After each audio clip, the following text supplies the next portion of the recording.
Hi everybody, we are live and we've just thrown this video together for you tonight because we're nice, we've got now to do. We've all been out in the sun today. Sam's returned back to work. Johnny's been playing some football. I've been out in the car. And we thought we've got half an hour free, so we may as well wrap up the video. And we're going to talk about our picks, Football Content Awards. Congratulations to everybody who's been nominated for the Football Content Awards later this year. Congratulations, well done on getting your votes. Of course, I'm going to be biased and say that we should have got one perhaps, but people did vote in the wrong category for us, which went against us. So thanks, people.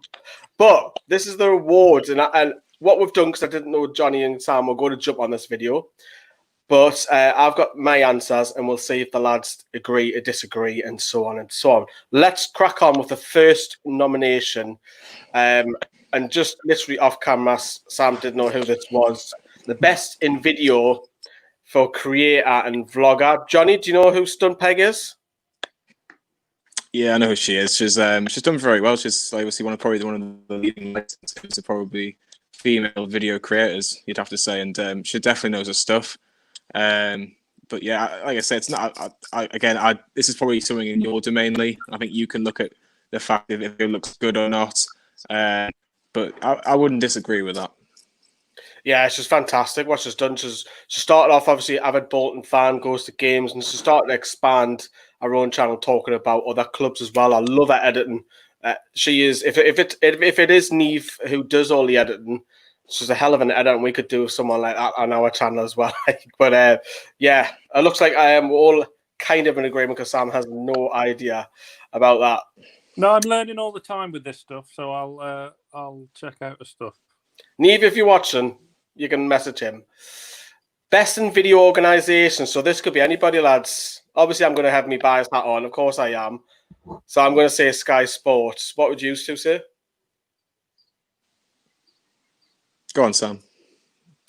I mean, Sky, they're just the daddies, aren't they? It's kind of hard to disagree with that. They're the best of what they do. They're just numero one. So I can't disagree with Sky Sports. I mean, yeah, they're the kings. Johnny? I think if you're looking at just Premier League in particular, then you'd say Sky Sports has done exceptionally well, and they've arguably made the Premier League what it is by making it, massive essentially since '92. Obviously, BT having the rights for the Champions League. Obviously, they try and make that their thing, and I think they've done a pretty good job in the last couple of years in particular. Obviously, that helps with when English teams do pretty well in the competition. But I would say Sky still probably just edge over BT for me. BT have massively improved their content. I quite like BBC as well, with Gary Lineker as well. So BT, obviously, we do stuff with them. They massively improved our fall. I wasn't that keen on them when they first came on the scene, but yeah, really do like them. I could watch both. I know Johnny will agree on the next one. The best in video, a small organisation. For me, it's the Redmen, because I've said this to you before, I've said this to Johnny before, as I look up to them. They influence me on how to edit videos, style and ideas and thoughts. Anyone different, Sam? Not really. I mean, I've got a lot of friends who are Liverpool fans, and they're one of the very few kind of organisations I'd heard of before joining News Lot. So they're very good at what they do. They seem like a great bunch of lads. Obviously, they helped Johnny get in touch with his mate Jose. So, I mean, and who knows where that leads? Johnny could be on his yacht this time next month when everything's eased down some more. So they're pretty. Valencia. That's where he lives. Well, there you go. I knew that. Yeah. Get your flights booked. But yeah, no, they're slick operators, the Redmen. They're really good at what they do. So yeah, I can't really argue with that. Johnny, why do you like them?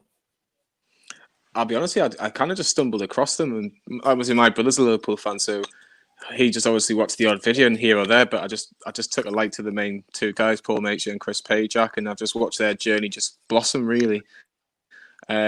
But they do good documentaries, and I know that's something that you want to try and like you've done recently with obviously the Northwest one. You've got the Northeast one coming out soon. Yeah. But yeah, that's one reason. But I think they're just real. Just people. real. They don't portray themselves as anything. They don't portray themselves as anything different. They're just two local lads from Liverpool that have seen the team do well, and they just talk about it. It's simple, really, when you think about it. Yeah, I think what also helps with them is their format sitting on two sofas works, and then they've got a hell of a back editing team who do all the work as well with them, which is brilliant. Sam, you probably have a big say on this one because you're into your podcasts. Who would you say, before I reveal my answer, is the best football podcast out there?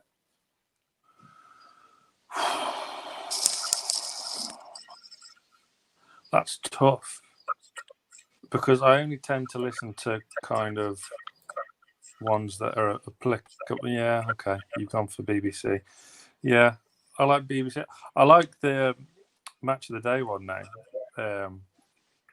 which I think is fairly. The one that's on Match of the Day, but on TV. Yeah. I like stuff in podcast form, but I will shout out Pod on the Tyne as well. I do enjoy that. I agree.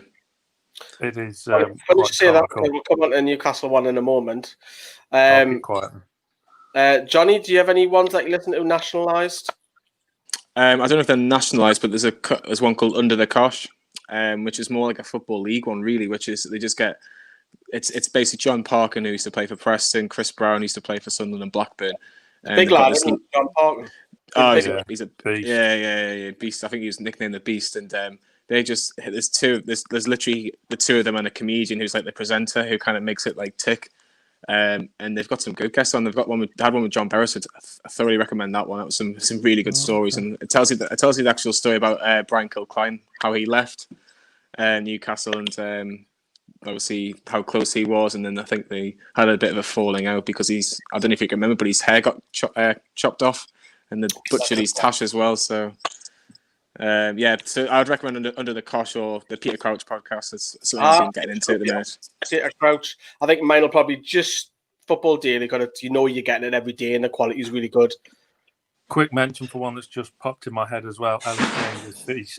Ellis James's Feast of Football. I would give that a go. Similar format with one comedian and I think Gabidon and Ewan Roberts. Ewan Roberts. The sprinter. Striker, not the 400-meter sprinter. Right. Next one is obviously you've mentioned there the best Newcastle podcast out there.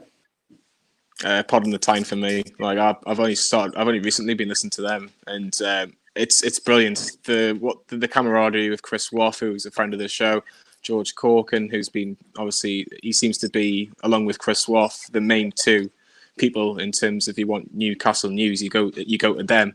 But it just works really well, and it's good camaraderie between the three or four of them that's on, depending if they've got a guest, and they don't take life too seriously. But the most thing that they've got all in common is that how passionate they are about Newcastle United doing very well. So I'd go Pod on the Tyne. Mine's obviously True Faith. I think with True Faith, I've listened to them for years now, since the first started the format, and it's us. It's like us, just fans talking. There's no jokes, there's no comedy, because I'm not into comedy. I like proper serious football talk, and they talk about whatever the subject is on and off the field. So mine's True Faith. Any for you, Sam? Well, I do like comedy. I can't listen to comedy. I don't get it. Oh no! I need it. I absolutely adore it. I've got to. You like that ball, like? Yeah, but that Pod on the Tyne really don't half bring out George Corkin's personality. He's one funny guy, to be fair. So I think that toes the line perfectly of news and banter. Cool. We'll move on to the next one, which is quite similar to best content creator. This one's best club content creator, and again, I've gone for the Redmen boys because if I was a Liverpool fan, their stuff is ideal for me. That's everything I want to talk about. The women's under 23s. They've got spin-off channels. They've got people at games, people in the studio. It's 4 or 5 shows a day. If you want to go further, you can pay a membership. If I was a Liverpool fan, I would be delighted to have the Redmen boys as a go-to platform. So for me, best club content creator is Redmen once again. Jonny? Perfect. I can't disagree with that, and I don't think anybody really touches them in terms of that sort of stuff. If we're taking away ourselves, I don't think anybody touches them really. People might say full-time Devils or United Stand or AFTV. I can understand their arguments, but I think AFTV are slightly different to Redmen. I think it's based on characters. It's based on people that have done well, like to be outspoken. Have a difference of opinion. Where the Redmen aren't really like that. United Stand, full-time Devils, two different channels, very different channels. I think we're more like, if I was to kind of say what we're more like a full-time Devils than we are a United Stand, in my personal opinion. But that, again, I think none of them get close to the Redmen, if I'm being brutally honest. Sam, I'm making it a hat trick. Yeah, I would say so. I think the good thing about Redmen as well is they've got some proper serious competition within them Liverpool groups with things like Anfield Rap. And there's nothing like good, healthy competition that can really... Sometimes they need that, though. We needed that. 100%, 100%. It really does spur you on, kick you on to bring the best out of you. So, yeah, I mean, they're really good at what they do, Redmen, just to emphasise on what the two of you have said. So, yeah, they'd be worthy winners.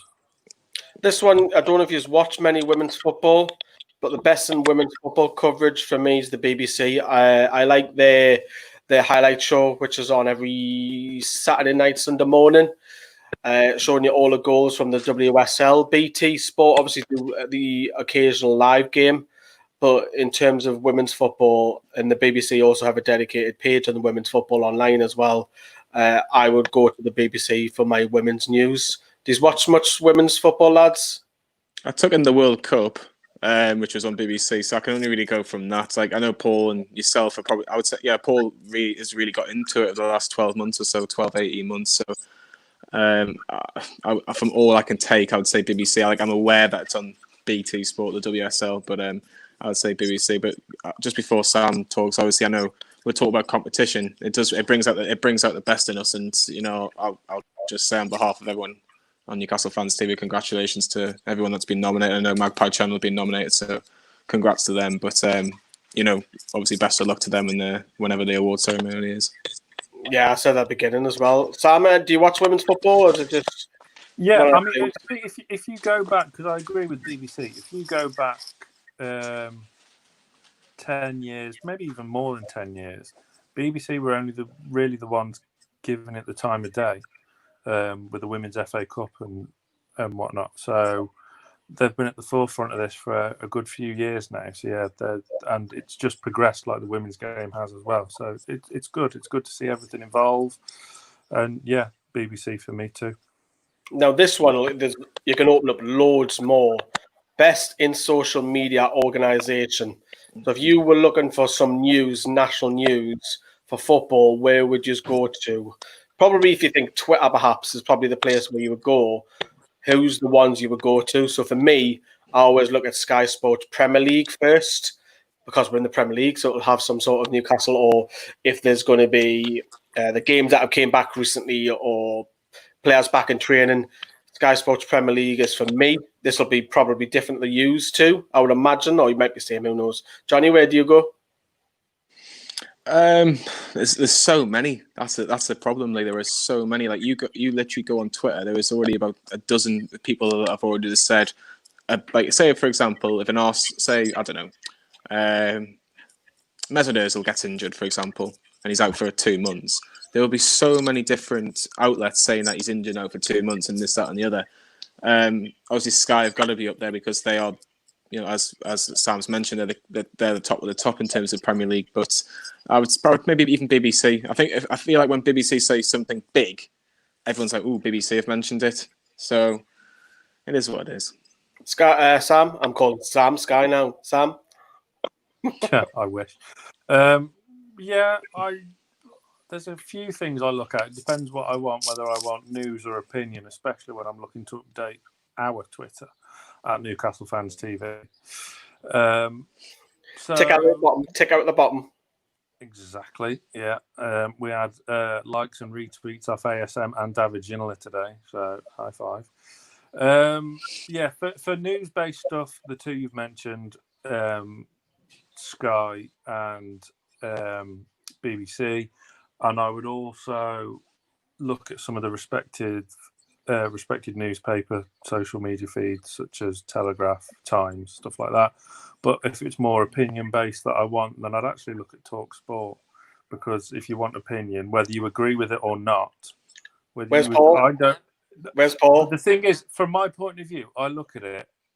I'm looking for opinion to get people talking for our social media feed, and there's no place better than TalkSport, because they can talk. Yeah, the divided opinion. Yeah. Oh, they can talk some absolute garbage on there, which is ideal. So, yeah, that's where I kind of look.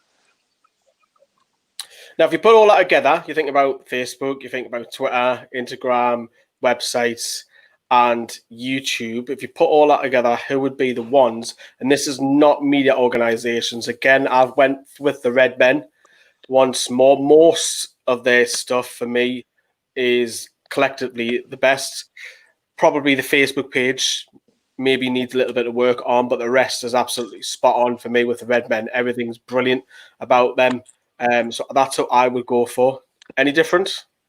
This will have to be my last one because I'm going to have to head off after this one. But all I will say is that, you know, everyone, I think we need to give ourselves a little bit more credit, because across everything, you know, our numbers are continually rising all the time. Like Instagram's just hit 10K through Lee's hard work. I have to say that. Facebook's booming as ever. Twitter is obviously used to run the Twitter, and it's getting bigger and bigger. There is literally no stopping us, and I know Redmen have a lot bigger numbers, and they probably have a lot bigger numbers around everything that we do. However, maybe if you've seen what we're doing, maybe we should give ourselves a little bit more praise, because, you know, give ourselves a pat on the back a little bit more often, because, you know, we're steadily improving. I think if we can hit 10K in Twitter, which I think we can do very, very soon, I don't know how soon, but if we hit 10K in Twitter, there was literally nothing that is going to be below 10K, and that's just for a local channel with a few, you know, boys and girls that are working really hard. So let's give ourselves some credit. But I'll have to head off at this point. But continue the good work, guys. See you in a bit, Johnny, lads. Look after yourselves. Sam, would you agree? Yeah, I mean, Johnny does know we're not nominated, right? Yes, he does know. But there were some very dubious decisions, because how were the Redmen United stand Full-Time Devils not nominated for Best Club Content Creator it's astounding. It's an absolute astounding how they haven't even been nominated. And there's some people in there who don't have many numbers and unheard of, and not saying that they do any worse or any better, but flabbergasted, absolutely flabbergasted how they aren't. But we'll move on to the next one. Best Media Organisation. And again, of course, I'm being biased, but I would say Sky and Sky Sports. Again, very similar to what we were chatting about a little bit earlier, that BT are running them close now in terms of coverage, and punditry is getting better. Top presenter, Jake Humphries. So would you still say Sky? I've still got it? Yeah, 100%. A rolling news channel 24/7 is a big boon for them as well. Obviously, BT haven't announced a rival for that, and I don't think they've any plans to. BT, as you say, have evolved their coverage over the years. It's so much better than what it was. But I think having that Sky Sports News, I mean, there's never been any rival apart from the days of Setanta, which remember that, but lasted 5 minutes. But yeah, they're just head and shoulders above the rest. What can you say that hasn't been said before? They are number one. Before I reveal my answer, who's the best journalist organisation? What, as in journalists or as in journalists? Newspaper? Yeah. What organisation? Yeah, media. Journalists. Athletic. Funny you should say that. I thought you might say that. Yeah, because obviously Culkin and Chris Watt, but not just that. You look at all the writers that they've got and they've brought across. They've obviously, of course, having a peer rise does help. Of course it does, but very, very well respected and a fairly new company. What, just 2 years of something in this UK? So that's no surprise. There's the dedicated, best quality local journalists for each individual club, more or less. It's just the detail that goes into everything. How they've kept themselves busy during lockdown as well. It's there's some really good stuff on there. I couldn't recommend them highly enough, and especially with the Newcastle coverage with Chris Waff and George Culkin. It is superb. Next one, and I guess we're going to agree on the next one, is the best journalist. I'll be amazed if we don't. Oh, Shock. Surprise. The dream team right here, people. The dream team. I'll get you present, Sam. Henry Winter. I'm not a presenter, though. That's the thing. Well, everybody has to be now. Well, yes, I'm getting there slowly. Yeah, he's the best in the business. He's been doing it 35 years. What he doesn't know about football and everything that goes with it just isn't worth knowing. Every football fan kind of who would be watching this, who would be into their fan channels, who'd be into media coverage, who would be into, really into their football and their sport. Everyone would know who Henry Winter is. It's mad we've got him on the channel. Absolute bonkers, and like him and following you and everything, man. It's mental, that. Yeah, followed me on Twitter the other day. I had to double take. That reminds me, actually, probably a conversation for off air, but what the heck? Have we put that out as a podcast yet, the Henry Winter? Don't think so yet. Not yet, but I'm going to. I want to do 2 or 3. Right. Who would you say is the best TV presenter for football? Do you know what? And this is a testament to how far they have gone. I'm going to say Jake Humphrey. Yes. Hey! Yes. Well, this is good for debate, isn't it? Yeah. We're both agreeing on everything. I think he's the best because he can relate. He relates a lot more to what other people do. I remember him seeing him on Formula One on the BBC and the highlights stuff. And I wasn't that massively keen on it, but when he switched to football, of course he can relate. He relates on Twitter. He relates in programs. Like he just gets it because he's a fan himself. Whereas, no disrespect to other people in the likes of Gary Lineker's very good as well. What he does, Gary Lineker probably runs him close, but we've got rid of kind of the old school Des Lynam. We've got rid of all them. We've got the new, the last 15 years where there's a lot more personalities. So, yeah, I would have to say Jake Humphries is the minute winner, and I totally agree on that as well. Yeah, he does. He gets it. He gets it completely. We've seen that from the coverage he's given us down the years. Straight down the line, fair as you can be. Not afraid to question his pundits. Super. Gary Lineker is. He's easy. Yeah, he's mellowed a lot, hasn't he? He's fantastic at what he does. He really is good. He is. I mean, if you're the presenter of Match of the Day, that kind of means you're number one in a sense. But Jake Humphrey for a match day presenter, I think is out there with as number one. It just shows how far BT have come. Yeah. Who's the best footballer on social media? Go on, well, then. There's only one. There's only one, isn't there?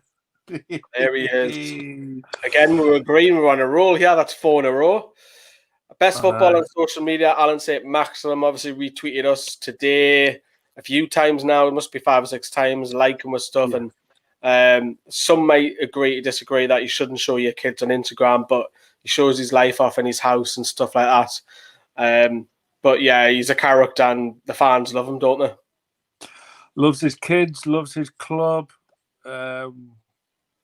The only minor criticism you will have is putting one of his little ones in an Arsenal kit or a Juventus kit, which, each to their own, but I wouldn't be doing that. But then again, I'm not Allan Saint-Maximin. We love him to bits. He's fantastic value on Instagram. We love kind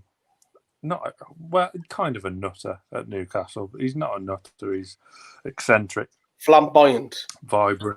Flamboyant, vibrant. Yeah, that's the kind of player we just love to have here. So yeah, he's brilliant value, and it's good of him to retweet when I pinched his Instagram posts every now and again. Yeah, that does work. Jonathan, who follows on the main channel as well, and on the social, says he's not a big fan. Love Gary Lineker. That's a shame. Best local football charity. So that'll be Newcastle, not down your neck. Of course, I went for Be a Game Changer with the foundation for the best local stuff because they're trying to, in particular, the foundation are trying to work on men's mental health. And obviously, we're in partnership with them. They're doing some fantastic stuff. So I went with Be a Game Changer / foundation. Would you go along with that? Yeah, and I've said all along that should this takeover go through, I hope those guys, Ollie and Thomas in particular at the foundation, I hope they get the funding, and I hope they get more funding because what they do at the moment is amazing. With a bit more funding in the right areas, they could do so much more. They're a fantastic set of lads. Recorded a podcast with them the other week to be released soon on our channel or the Extra channel. Yeah, they do amazing work. And there's some great charities up in the Northeast. Bobby Robson Foundation, Alan Shearer's got his foundation. But yeah, I would have to go for, there you go. We're on fire. But it's right, though. They do great work. You can't get away from that. They do amazing work. They do. I was going to put the Bobby as the local, but I thought Bobby's more national now. Yes, it's based in Newcastle. Because it's Sir Bobby, he has that impact on the wider areas, whereas the foundation is predominantly for Newcastle and Sunderland, the North East. But Sir Bobby has that reach and has that affection from the wider public that it does spread. And the money goes out further afield than it does with the Newcastle United Foundation. Now, this one's probably not one for you, but who's the next up and coming YouTuber? Obviously, that was quite a difficult one for me, but I'm going to big somebody up, and he's called Ian Smith. So, Ian, if you're watching, would love to have you on the channel. He's a fairly new Newcastle YouTuber. Go and search from on YouTube. His editing's really good considering he's brand new. So, best up and coming influencer, I would say it's Ian. Nice lad, it seems on camera, not too controversial. So, if you want to follow someone who's squeaky clean, as I would say, go and follow Ian, please do. Right. Who has the best club media?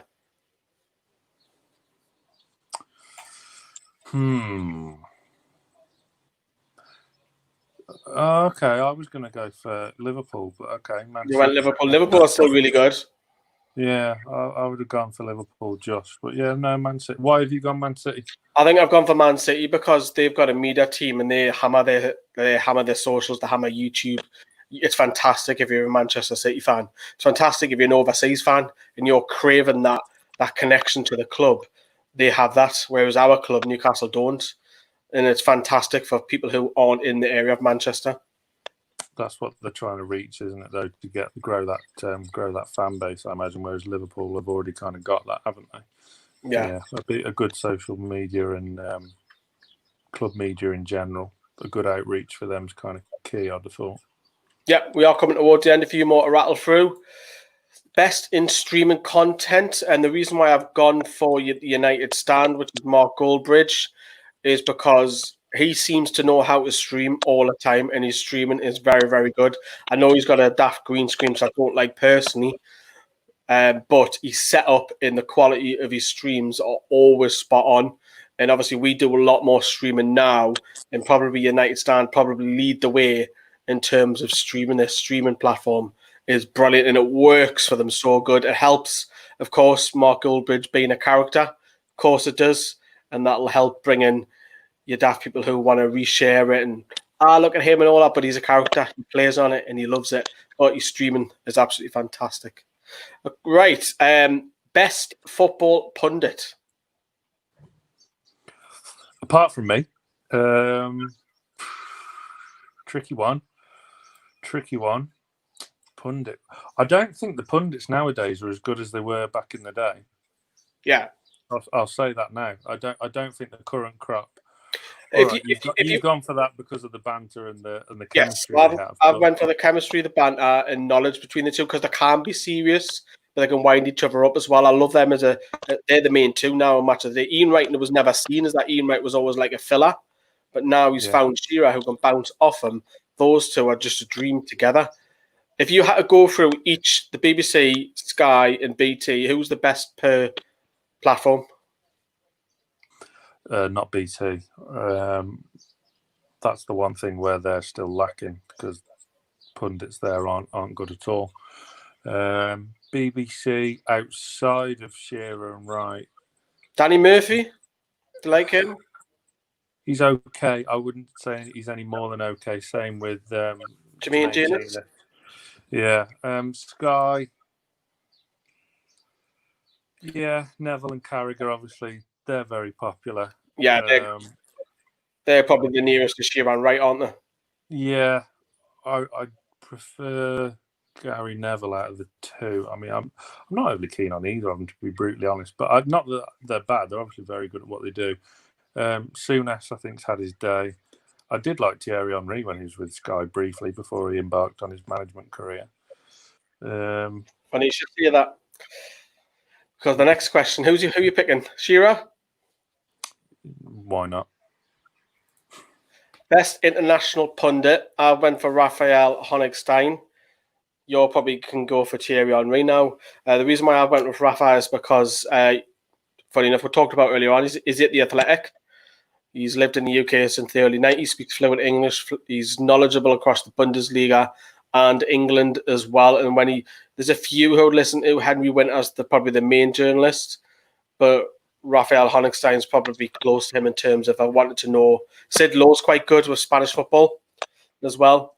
And so is the guy, Graham Hunter. Hunter, yes, that's what I was going to mention. I quite like him. Yeah, I like Graham Hunter. Guillaume Balaguer as well. You can't not talk about international pundits without him. He's at The Athletic. Yeah, so that would probably be my choice with Guillaume. Because if you want to know something happening with Spanish football, especially when he was with Sky, that's who you'd go to at the end of the day, wouldn't you? Yeah, he was on a lot, wasn't he, at Sky? And the last category, who was the best Newcastle content creator, not including us? Okay.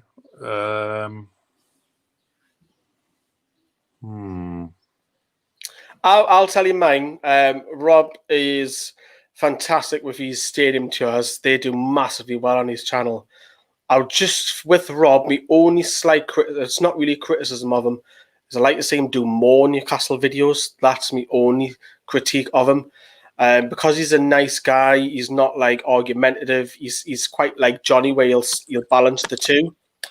So he's quite similar to Jonny. I'd just like to see him do more Newcastle videos, but also more Newcastle videos with other Newcastle fans as well.